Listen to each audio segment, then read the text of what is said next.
Good morning students, welcome back to my channel with another धांसू video. जैसे पिछली क्लासों में हम लोगों ने देखा था कि यार जर्मनी और इटली का यूनिफिकेशन कैसे हुआ। जर्मनी 39 स्टेट में बटे हुए थे, उनको एक स्टेट बनाया। इटली 7 स्टेट में बटे हुए थे, उनको एक स्टेट बनाया। सब लोगों ने मिलकर अच्छी खासी जोर लगाई और उसको नेशन स्टेट बना दिया। थोड़ी सी टॉपिक है हमारे पास, स्ट्रेंज केस ऑफ ब्रिटेन। ये टॉपिक क्या कहलाता है? Strange case of Britain. मतलब हेडलाइन से पता चलता है कि यार ब्रिटेन का कुछ अलग ही कहानी है, कुछ अलग ही कहानी है ब्रिटेन का। देखो मैंने पहले ही लाइन में, मतलब पहली क्लास में जो मैंने आपको बताया था 4 सुपर पावर कंट्री, जिसमें ब्रिटेन को मैंने रेड मार्क दे के रखा था कि इसकी कहानी अभी तुम लोगों को नहीं बताऊंगा। ब्रिटेन को जो है कुछ नहीं मिला था। ट्रीटी ऑफ वाइना जब साइन हुआ था उस टाइम ब्रिटेन को कुछ नहीं मिला था। रसिया को पोलैंड मिला था, तो पर्शिया को नॉर्थ इटली मिला था। सबको मतलब कुछ न कुछ तो मिला ही था, जो भी है व्हाटएवर। तो स्ट्रेंज केस ऑफ ब्रिटेन में क्या होता है कि देखो भैया, यहीं से तुम लोगों को पता चलेगा कि ब्रिटेन लोग ना कितना चालाक होएगा। There was no British nation before 18th century in Scotland. Scotland एकमात्र कंट्री था जहाँ पे कोई ब्रिटिश नेशन नहीं था। ब्रिटिश कोई नेशन था ही नहीं यार 18th सेंचुरी से पहले। हमारा इंडिया में राज किसने किया? ब्रिटिश लोगों ने ना। तो ब्रिटिश कब बना था? 18th सेंचुरी के बाद बना था। 18th सेंचुरी से पहले कोई ना ब्रिटिश कंट्री था ही नहीं, कोई नेशन था ही नहीं 18th सेंचुरी से पहले। तो ये ब्रिटिश नेशन कैसे आया यार? कौन कौन मिलकर के ब्रिटिश नेशन का निर्माण किया? चलो, तो ये पहला पॉइंट हम याद रखेंगे, 18th सेंचुरी से पहले कोई ब्रिटिश नेशन था ही नहीं स्कॉटलैंड में। दूसरा पॉइंट कहता है कि यार English parliaments seized the power from monarchy in 1688। चलो, अब इन लोगों ने अपनी चाल चलना शुरू करी। क्या? इंग्लैंड के लोग ना बड़ा सातिर दिमाग के होते यार। इंग्लैंड के जो लोग थे, इंग्लिश पार्लियामेंट्स, उनका इंग्लैंड के लोगों का इंग्लिश पार्लियामेंट्स होएगा, है ना। तो इंग्लिश पार्लियामेंट्स जहाँ पे मेंबर लोग बैठते हैं, मतलब एमपी लोग बैठते हैं, पार्लियामेंट्स। तो इंग्लिश पार्लियामेंट्स जो है इंग्लैंड का, मोनार्की के पावर को उन लोगों ने ना सीज कर लिया, कब्जा कर लिया। कितना में? 1688 में। यानी जितने भी स्टेट उनके आजू बाजू थे, सबके स्टेट के मोनार्की पावर को सीज कर लिया। बोला रहे तुम लोगों का बहुत हो गया, रह लो चाला फ्राड, तुम लोग जो है ना बहुत राज कर लिए, राजा महाराजों वाली जिंदगी ना तुम लोग को बहुत जी लिए जी। अब जो है ना निकल लो पतली गली पकड़ के। तो मोनार्की लोगों को हटा दिया। ठीक, अब बात करते हैं कि यार इंग्लैंड मोनार्की को कैसे हटाया। हाँ, तो इंग्लैंड उस time, England not Scotland, not British, England उस टाइम नेशन स्टेट था। नेशन स्टेट बन गया था इंग्लैंड, लेकिन ब्रिटिश की बात कर रहा हूं। ठीक है, तो कहता है चौथे पॉइंट में कि act of union 1707 signed between England and Scotland. अब क्या होता है कि जब इंग्लैंड मोनार्की को हटा देता है तो कहता है कि आ जाओ स्कॉटलैंड हमारे साथ, दोनों मिलकर के एक नेशन बनाते हैं। अल्ले, मतलब इंग्लैंड जो है स्कॉटलैंड को बुला रहा है। स्कॉटलैंड खुद एक अपना नेशन है, इंग्लैंड भी एक अपना नेशन स्टेट है। अब दोनों मिलके क्या करना चाह रहे हैं कुछ समझ में नहीं आ रहा है, लेकिन इसमें जरा ध्यान रखना, ये इंग्लैंड का बड़ा चाल है। ठीक है, एक्ट ऑफ यूनियन 1707 साइन किया। उन लोगों ने कहा स्कॉटलैंड से आ जाओ, हम लोग के साथ एक दस्तावेज साइन करते हैं, दोनों मिलकर के ना राज चलाते हैं। ठीक है, बोला स्कॉटलैंड, बोला ठीक है ना, इंग्लैंड की चाल में कौन ना आवे भैया, है। तो स्कॉटलैंड बोला ठीक है, एक्ट ऑफ यूनियन साइन हुआ, दोनों साथ हो गए, सहमति हो गया। अब इंग्लैंड प्लस स्कॉटलैंड मिलकर के एक नया नेशन का नाम दिया। क्या? United kingdom of great Britain. कोई भी पूछे कि यार United kingdom of great Britain में कितने देश थे? 2 ही देश उस टाइम तक, इंग्लैंड प्लस स्कॉटलैंड। अब नेक्स्ट पॉइंट में हम लोग क्या देखते हैं कि यार now England puts a lot of influence over Scotland. देखो भैया, ये हो गई ना बात कि जो है शियार, जो रंगे शियार होता है, कितना भी कुछ कर ले वो शेर कभी नहीं बन सकता, है ना। तो वो अपनी चाल दिखाई देता है, शियार कितना चालाक होता है पता ही है। तो इंग्लैंड का भी वही हाल है। इंग्लैंड का जो हाल है, वो कितना भी कुछ कर लेना वो अंदर से हरामी ही है। इंग्लैंड ने क्या किया, स्कॉटलैंड को ना पूरी तरह से जो है ना दबा के रखने का कोशिश किया, उस स्कॉटलैंड के ऊपर अपना इन्फ्लुएंस, अपना प्रभाव जो है इतना डाला कि स्कॉटलैंड को बोला कि रे भैया ज़्यादा नेतागिरी करने का नहीं, मतलब जो मैं बोलूँगा वही कर, साथ में रहने का है या नहीं रहने का, नहीं रहने का तो भी बोल, रहने का तो भी बोल। स्कॉटलैंड भैया डर गया इंग्लैंड के सामने। हाँ, स्कॉटलैंड ने घुटने टेक दिए। स्कॉटलैंड बोला ठीक है भैया तू जो बोलेगा मैं वही करूँगा, लेकिन साथ में रख मुझे, ठीक है। United kingdom of great Britain, ठीक है। अब कहता है कि यार जब इंग्लैंड इतना प्रभाव डाल दिया इसमें स्कॉटलैंड पे, तो स्कॉटलैंड को क्या मिलेगा? घंटा कुछ नहीं मिलेगा। स्कॉटलैंड को कुछ नहीं मिल रहा। ब्रिटिश पार्लियामेंट जो बना था, जो पार्लियामेंट, इंग्लिश पार्लियामेंट से ब्रिटिश पार्लियामेंट भी नाम रखा, इंग्लिश पार्लियामेंट को रीनेम करके ब्रिटिश पार्लियामेंट किया। तो ब्रिटिश पार्लियामेंट में अब कहाँ के लोग ज़्यादा मेंबर होंगे बता, खुद से सोचो। इंग्लैंड के होंगे, क्योंकि यार स्कॉटलैंड को तो दबा के रखा है। स्कॉटलैंड को क्या मिलेगा? कुछ नहीं मिलेगा, घंटा मिलेगा इसको, है। तो ब्रिटिश के लोग ब्रिटिश पार्लियामेंट में इंग्लैंड के मेंबर सबसे ज़्यादा। Now in British parliament more England's member were there, ठीक है।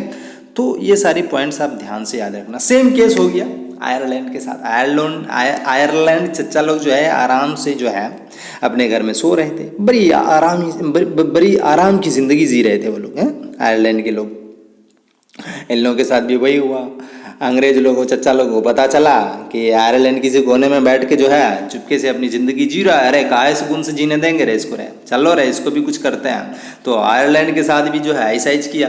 क्या किया? देखो भैया, बड़ा ही जो है कमीनापंती काम किया आयरलैंड के साथ, बहुत ही कमीनापंती। इंग्लैंड ने कहा आयरलैंड से, क्योंकि उस टाइम आयरलैंड दो ग्रुप में बटे हुए थे। जैसे दो ग्रुप में बटे हुए थे, मतलब आयरलैंड में जो है ना क्रिश्चियन लोग बहुत ज़्यादा थे। तो क्रिश्चियनों में दो फिरके थे, फिरका समझते हो ना, जैसे देवबंद और बरेली होता है उसी तरह। तो क्रिश्चियन में दो ग्रुप्स थे, कैथोलिक एंड प्रोटेस्टेंट्स। अब कैथोलिक क्या होता है यार और प्रोटेस्टेंट क्या होता है, थोड़ी सी देख लो। कैथोलिक कहता है कि यार हम चर्च को ज़्यादा तवज्जो देते हैं, और प्रोटेस्टेंट कहता है कि हम बाइबल को ज़्यादा तवज्जो देते हैं।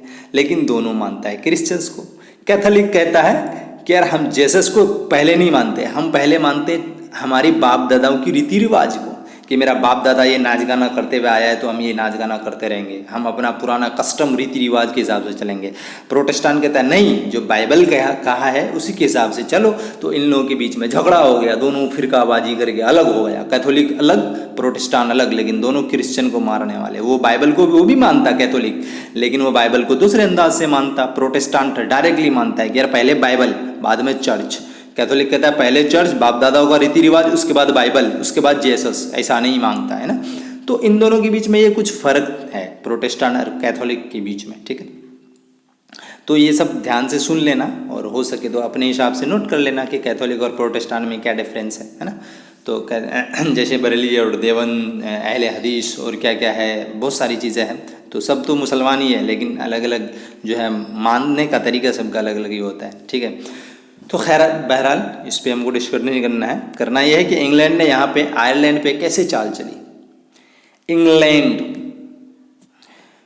आयरलैंड में दो ग्रुप्स बटे हुए थे। इंग्लैंड ने कहा कैथोलिक और प्रोटेस्टेंट से, नॉट कैथोलिक, प्रोटेस्टेंट को सपोर्ट किया। इंग्लैंड ने कहा प्रोटेस्टेंट से कि भैया तुम लोगों को जो ये कैथोलिक लोग दबा रहे ना, इन लोग तुमको सता रहे, इन लोग तुमको चर्च नहीं जाने दे रहे। प्रोटेस्टेंट लोगों को चर्च जाने से मना कर दिया गया था, उनको भगा दिया गया। तो प्रोटेस्टेंट लोगों को फुला रहे ये इंग्लैंड लोग, कह रहे तुम लोग को चर्च नहीं जाने दिया जा रहा, तुम लोग को जो है बदला लेना। बोलता है हाँ बदला लेना बोलने का। तो प्रोटेस्टेंट को बोला कि ठीक है बदला लेने का, तो एक काम करो, हम तुम लोगों को सपोर्ट करते हैं, अब पीछे से सपोर्ट करेंगे, पैसा देंगे, सब कुछ देंगे, हथियार देंगे, जो देंगे सब लो रहे, लूट के ले जाओ हमारे इंग्लैंड को। लेकिन कैथोलिक को इतना मारो कैथोलिक छोड़ के भाग जाए। ये प्रोटेस्टेंट एकदम फूल गया है। प्रोटेस्टेंट बोला अरे हमको तो जो है इंग्लैंड का सपोर्ट मिल रहा है, और इंग्लैंड को ये प्रोटेस्टेंट को पता ही नहीं, ये डिप्लोमेटिक सपोर्ट था। इंग्लैंड कौन सा सपोर्ट दिया था भैया? डिप्लोमेटिक सपोर्ट, यानी मतलब के लिए यार डिप्लोमेटिक सपोर्ट दिया था। किसके साथ लड़ाई करने के लिए? कैथोलिक के साथ लड़ाई करने के लिए। प्रोटेस्टेंट फूल गया, कैथोलिक के साथ लड़ाई शुरू, जंग शुरू, प्रोटेस्टेंट कैथोलिक जंग शुरू। पहाड़ में बैठ करके इंग्लैंड वह देख रहा है कि दोनों भिड़ रहा है, लड़ रहा है, जम रहा है मस्त एकदम, और ये मस्त नज़ारा ले रहा है ऊपर से। तो इंग्लैंड के लोगों को मिला मौका, जब ये दोनों आपस में लड़ने लगे ना, ये फेंक दे बम भड़ाम। तो क्या हुआ, मतलब कौन सा बम फेंका समझ रहे हो? हाँ, कंट्रोल करने वाला। तो दोनों को जो है, कैथोलिक और प्रोटेस्टेंट दोनों को कंट्रोल कर लिया, दोनों को जो है मिल मिलाप करा दिया। बोला कि रहे बहुत हो गया तुम लोग का लड़ाई मारे, चल तुम चुप, तुम भी चुप। दोनों को जो है ये करके जो है पूरे आयरलैंड पे अपना कब्जा कर ली, जैसे अमेरिका ने इराक पे कब्जा करा है। पूरा आयरलैंड पे भैया ये चाल चल के कब्जा कर लिया। प्रोटेस्टेंट लोग बाद में तो सर खुजलावे रहेंगे होंगे कि क्या हो रहा हम लोग के साथ है। चलो, तो कहता है कि जब आयरलैंड को कब्जा कर लिया, कंट्रोल कर लिया, तो 1801 में आयरलैंड को फोर्सिबली, यानी मतलब बोलते हैं ना रे चल हमारी जो है यूनाइटेड किंगडम में शामिल हो, फोर्सिबली मतलब जोर जबरदस्ती कि हमारी यूनाइटेड किंगडम में आके शामिल हो जाओ। अब बताओ, United kingdom of great Britain में 2 ही कंट्री थी, इंग्लैंड प्लस स्कॉटलैंड। अब United kingdom of great Britain में कितने कंट्री हो गए भैया? 3 कंट्री। कितने कंट्री? 3 कंट्री। कौन कौन भैया? तो England plus Scotland plus Ireland. आपको पता ही है इंग्लैंड तो था ही नेशन स्टेट, इंग्लैंड को, स्कॉटलैंड को 1707 एक्ट के तहत शामिल किया गया था, और आयरलैंड को तो जो है भैया दबा के लाया बोला कि और है जोर जबरदस्ती इसको लेके आया है, और United kingdom of great Britain में इसको भी शामिल कर लिया। 3 देश मिलके बन गए British nation, that is called United kingdom of great Britain. अब ब्रिटिश में 3 देश, यानी 3 देश मिलकर एक nation, that is called British. अब होएगा क्या लौचा, मतलब क्या कि यार बोलेगा मेरा झंडा चलेगा, कोई बोलेगा मेरा झंडा रहेगा, कोई बोलेगा मेरा नेशनल एंथम, कोई बोलेगा मेरा कुछ, कोई बोलेगा मेरा कुछ। लेकिन तुम दिमाग लगाओ रहा है किसका सबसे ज़्यादा चलेगा रहा है? अरे सब बोलेंगे यही इंग्लैंड का चलेगा भैया, क्योंकि इंग्लैंड बड़े ही शातिर दिमाग के लोग होते हैं। इन 3 देशों में, यानी ये जो तीनों देश आपस में हैं, उनमें 2 देश स्कॉटलैंड प्लस आयरलैंड को तो इनका पट्टू बन के रहना पड़ेगा, मतलब गुलाम बन के रहना पड़ेगा। देखो हुआ ही ऐसा कि इंग्लैंड लोगों ने बोला अरे तुम लोग को साथ में रहने का या नहीं। अब तो डरा धमका के कोई किसी को बोलेगा तो बोलेगा हाँ भैया हमको साथ रहने का, हाथ खड़े कर दिए स्कॉटलैंड भी।